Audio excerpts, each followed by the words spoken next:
La Fabrique des communs pédagogiques présente les podcasts de l'éducation dehors. Bonne écoute. Bonjour à toutes et à tous et bienvenue sur les podcasts des rencontres de la classe dehors. Je suis Alix de Clap Audio, nous sommes en plein cœur du parc du 26e centenaire à Marseille et je reçois Vincent pour parler d'enseignement en extérieur, mais pas que. Bonjour Vincent. Bonjour Alix. Est-ce que tu peux te présenter s'il te plaît ? Oui, je suis Vincent Bechtel, je suis ingénieur urbaniste et compagnon charpentier. J'ai fondé une jeune start-up il y a 3 ans maintenant en Bretagne et on conçoit en fabrique des ombrières végétalisées à destination notamment des cours d'école, mais pas que, de tous les espaces publics et qui sont des ombrières inspirées de dessins d'études de Léonard de Vinci, sans clous, sans colle, sans vis et qui permettent d'une certaine manière de nous adapter au changement climatique et de végétaliser là où on ne peut pas planter d'arbres. Trop bien. Et est-ce que tu peux nous expliquer concrètement comment ça se passe et quel lien vous faites justement avec l'école à l'extérieur ?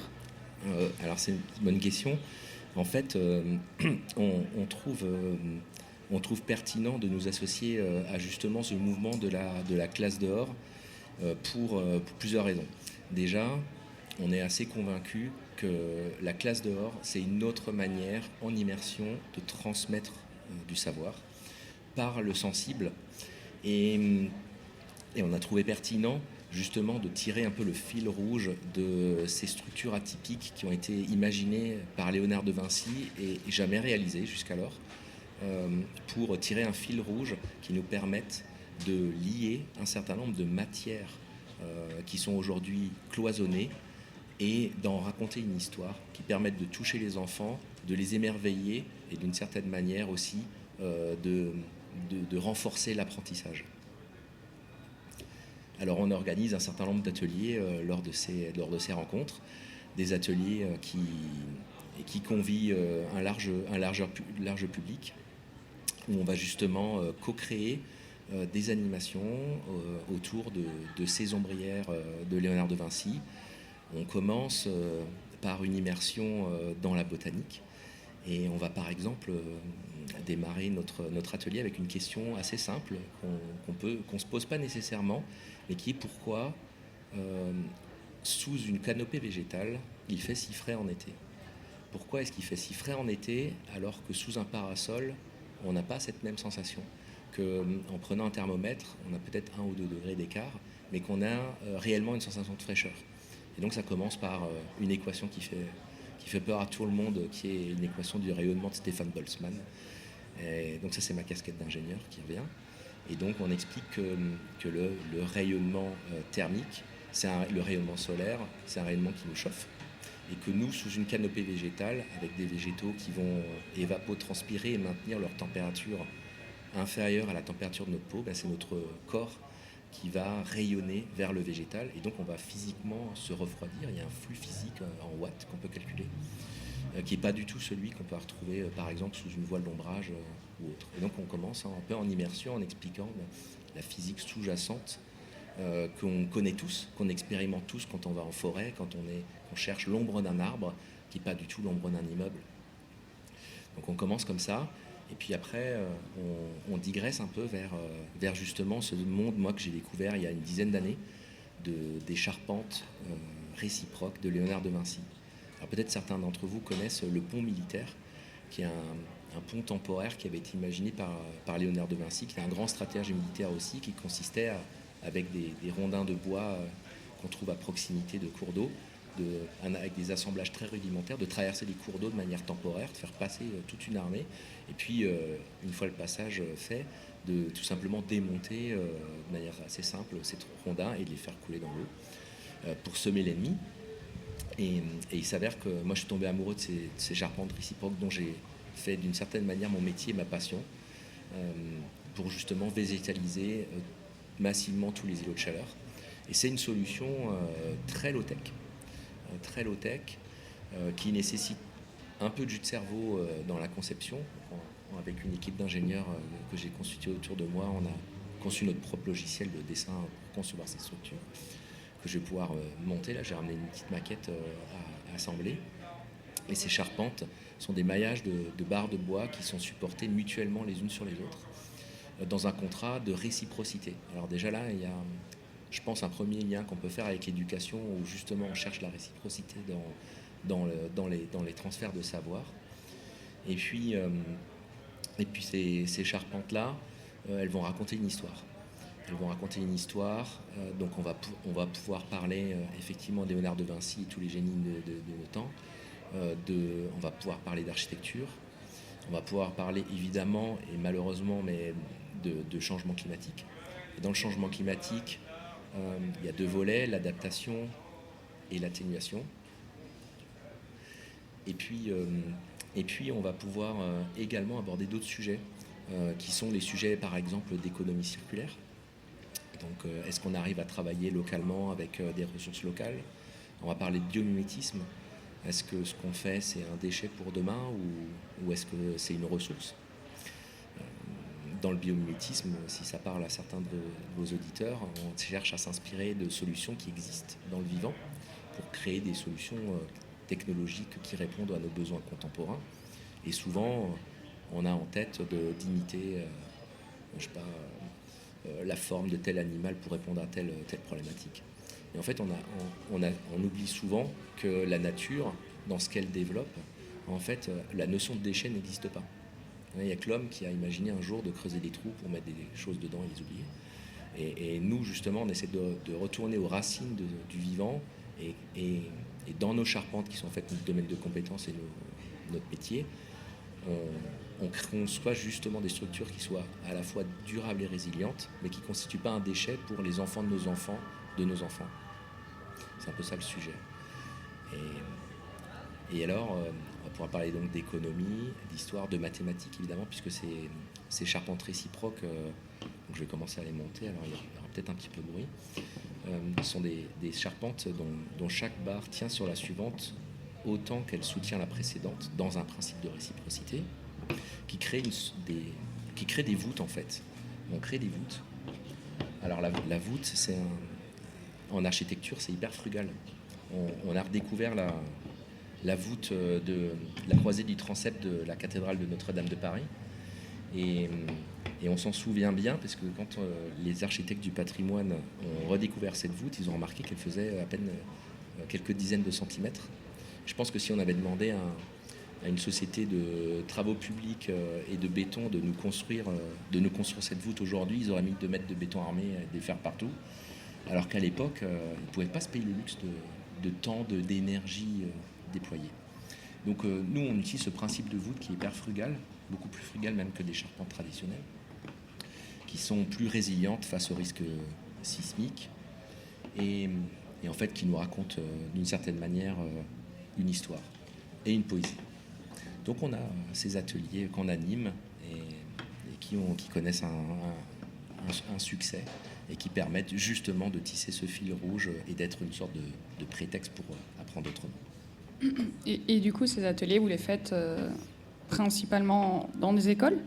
Alors, ces ateliers, on les a conçus exprès pour les rencontres classe dehors. On a animé quelques ateliers en ligne à destination des CAUE. Donc les CAUE qui sont les conseils d'architecture, d'urbanisme et de l'environnement, qui sont des conseils départementaux qui aident notamment les communes dans l'adaptation au changement climatique et l'urbanisme.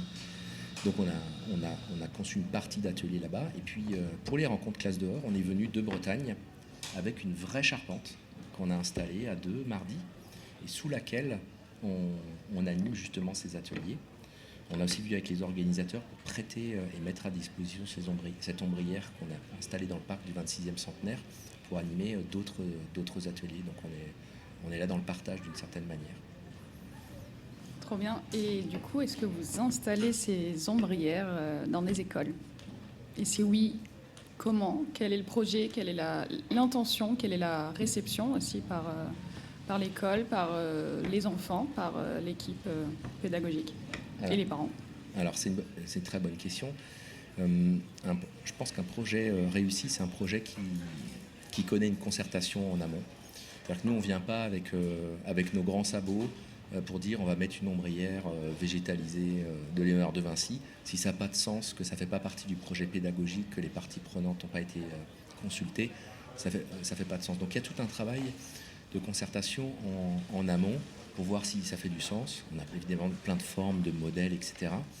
Et puis il y a une étape, plusieurs étapes qui sont hyper cruciales. Dans déjà une étape qui est la fonctionnalité, c'est-à-dire qu'est-ce qu'on veut faire de cet ombrage. Est-ce qu'on veut faire classe en dessous, comment on veut être disposés les élèves. Nous on aime bien les formes circulaires, vous voyez, on essaye de casser les formes rectangulaires de la salle de classe justement, donc on est plutôt dans les formes organiques qui sortent des canons esthétiques de ce qu'on connaît de la charpente. Donc on est plutôt sur les formes organiques, on est sur des décagones, des pentagones, des choses comme ça, et des arches. Après, il va y avoir un travail autour de la construction et de la co-construction. Donc, telle que la maquette avec laquelle je suis venu, qu'il faut imaginer quand on écoute ce podcast. En fait, on fait monter les maquettes par les enfants. Donc, c'est hyper ludique, c'est une sorte de capla en 3 dimensions. Et donc, les élèves, d'une certaine manière, peuvent se projeter dans l'objet et dans la compréhension. Je vais digresser 30 secondes, mais peut-être que vous connaissez l'auteur Ivan Illich qui a rédigé un ouvrage, La convivialité. Et en fait, Ivan Illich, c'est un critique de la technologie. Et donc, il a développé ce concept de convivialité technologique, à savoir qu'une technologie est conviviale à partir du moment où on peut se l'approprier, où elle est réparable, où on peut la comprendre. Typiquement, l'antithèse d'un objet convivial, c'est un smartphone dont personne ne peut comprendre le fonctionnement. Une structure réciproque, même s'il est compliqué de la concevoir en tant que telle, mais on arrive quand même à comprendre comment ça fonctionne. Même si ça laisse perplexe malgré tout. Donc on arrive à comprendre, c'est réparable, c'est-à-dire que si on a un accident, qu'une barre nécessite d'être changée, il n'y a pas besoin de nous appeler. En fait, on prend la barre, on prend les cotes, il y a un menuisier, je sais pas, un parent d'élève qui manie un ciseau à bois et qui peut reconstituer cette barre, et puis c'est parti pour 50 ans. Donc on est vraiment dans cette démarche-là. Et puis on associe toujours une démarche artistique. C'est-à-dire que chaque projet, on le veut unique. On a évidemment des ombrières, une vingtaine de modèles différents qui s'adaptent plus ou moins en fonction des configurations. Mais on travaille avec des artisans d'art, un forgeron. Alors ça fait très Astérix Obélix, puisqu'on est en Bretagne, mais on travaille vraiment avec un forgeron qui s'appelle Frédéric Mazoire, et qui va réutiliser du fer pur du XVIIIe et du XIXe siècle.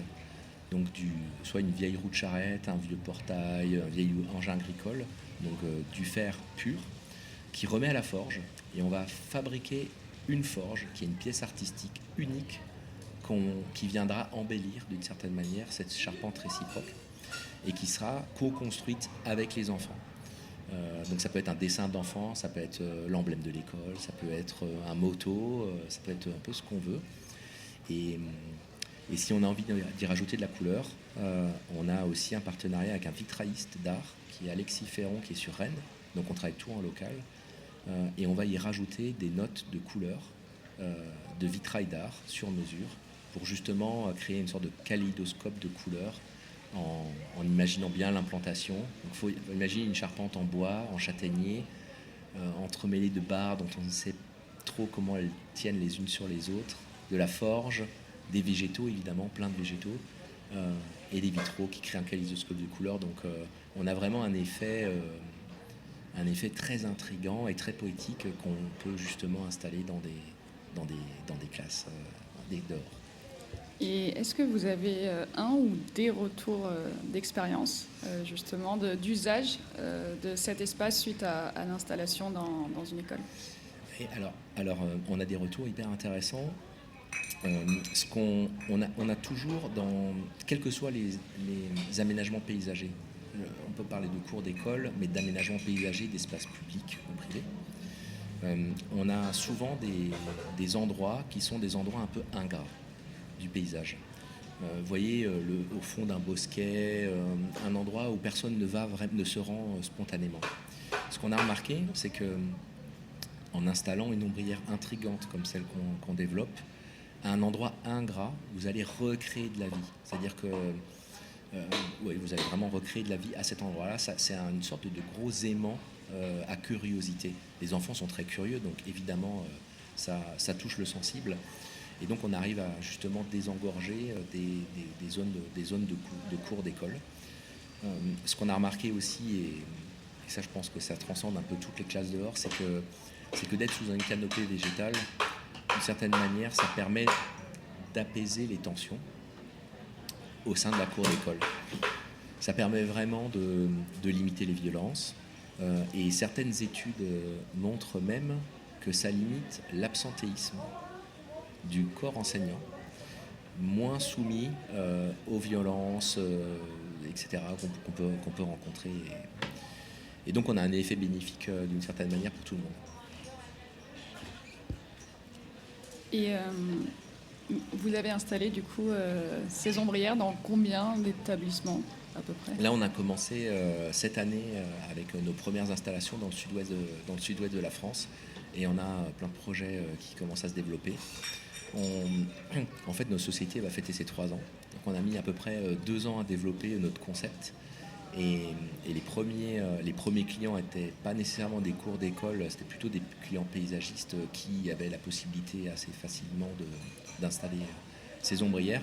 Et maintenant, on commence à rentrer dans les cours d'école qui nécessitent en fait un processus un peu plus long. C'est normal, c'est l'argent de tout le monde, c'est notre argent à nous. Et donc, on essaie de mener à bien ces projets avec la temporalité de ces projets-là. Donc, on n'est pas à brusquer. Et on est vraiment dans l'accompagnement et on prend le temps. Voilà, on co-construit. C'est ce qui nous motive. Super. Et est-ce que, il faut aussi en parler, hein, malheureusement, ouais. Est-ce que vous avez rencontré des freins ou est-ce que vous rencontrez des freins justement dans cette proposition d'installation d'ombrières végétales ? Oui. Alors, on a des freins, pas nécessairement, mais des questions. On a notamment des questions sur la tenue, en fait. Parce qu'on a l'habitude d'avoir ce qu'on va appeler du mobilier urbain. Alors nous, on est un peu à l'opposé du mobilier urbain qu'on connaît, évidemment. Mais on a des questions sur la bonne tenue de ces charpentes. Est-ce qu'elles ne vont pas, s'envoler, s'écraser sur des enfants ? Vous imaginez la catastrophe. Et donc, à ça, on s'est associé à un bureau d'études qui est sur Bordeaux, en l'occurrence, et qui nous valide toutes nos structures pour les conditions climatiques les plus draconiennes en France. Même, alors qu'on se dit, on ne va pas faire classe dehors sous la neige, mais même les charges de neige, de vent, etc., plus des charges ponctuelles. Donc en gros, on utilise des normes de calcul qui sont les normes de construction des immeubles en bois, en l'occurrence. Et ça rassure beaucoup, parce que finalement, les décisionnaires, souvent dans ces classes, dans les écoles publiques notamment, les décisionnaires sont les élus des conseils municipaux, et les élus des conseils municipaux ont, au-delà de l'aspect budgétaire, etc., mais ils ont besoin d'être rassurés aussi, puisqu'ils engagent leurs responsabilités. Et je pense qu'il est important, en tant que charpentier de métier, d'avoir justement une proposition qui soit quelque part cohérente avec ce qu'on a pu apprendre dans notre formation chez les compagnons, par exemple. Trop bien. On arrive au bout de l'interview. En tout cas, merci beaucoup pour cet échange. Moi, je ne connaissais pas, donc c'est une très belle découverte. Et ce que je trouve beau, c'est qu'on n'est pas juste sur un projet d'installation justement d'un équipement, d'une ombrière, mais il y a vraiment une vision derrière, il y a un vrai lien, il y a une vraie histoire, une vraie volonté aussi de co-construire, d'apprendre et de faire quelque chose qui soit, voilà, qui éveille la sensibilité, la curiosité, qui soit simple d'accès. Exactement. Donc c'est une très belle découverte. Merci beaucoup. Merci, et merci à toutes et tous de nous avoir écoutés. Je vous invite à partager le podcast autour de vous s'il vous a plu et je vous dis à très vite. À très vite. Merci Alex.